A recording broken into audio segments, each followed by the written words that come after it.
দেখুন, আমার এই মোবাইলটা আমি যে সমকা নতুন নিছিলাম সেই টাইমে ইন্টারনেটটা একদমই স্পিড জেনে গেছি হেনেই খুব স্পিডে চলছে।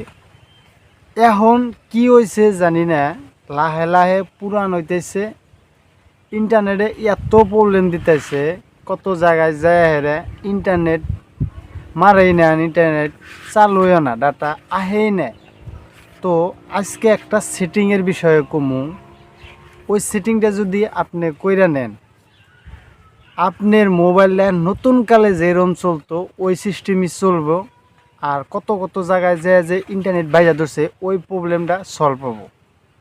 তো বেশি দেরি না করে আহেন সেটিংয়ের বিষয়ে কোয়া যায়, সেটিংটা দেখিয়ে দেওয়া যায়।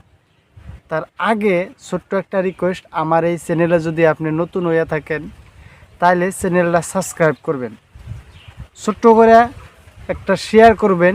শেয়ার করে হেরাই আপনার ক্রোম ব্রাউজারে আহ লাগবো। যদি আপনার ইন্টারনেটটা ঠিক করবার নিয়ে গেছেন, ক্রোম ব্রাউজারে আসার পরে নিচে দেখেন তিনটা ডট ডট দাগ আছে, আপনি ওই দাগের মধ্যে ক্লিক করেন। ক্লিক করার পরে অল্প নিচে দেখেন তো সেটিং বিলে একটা অপশন আছে। আমি এনে টিকমার্ক করে আপনাকে দেখাইতেছি।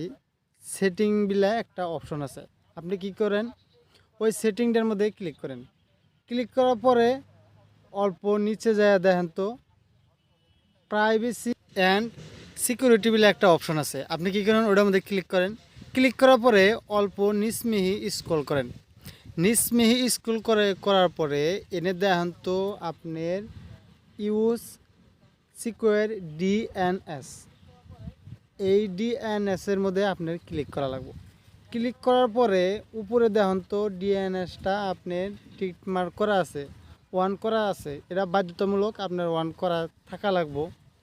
তার তলে দেখেন এনে ফার্স্ট অপশনে লেখা আছে use your currently service provider. আপনি নিচের মধ্যে চয়েস এনেদার প্রোভাইডার মধ্যে ক্লিক করেন।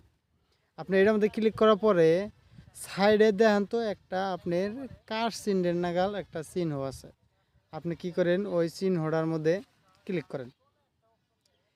ক্লিক করার পরে আপনার তলে একটা অপশন আইব, এবার একটা অপশন আইব তলে দেখেন তো কোল্ড ফিল্টার, সাইডে এক এক অপশন আছে, আপনি কি করেন ওইটার মধ্যে ক্লিক করেন।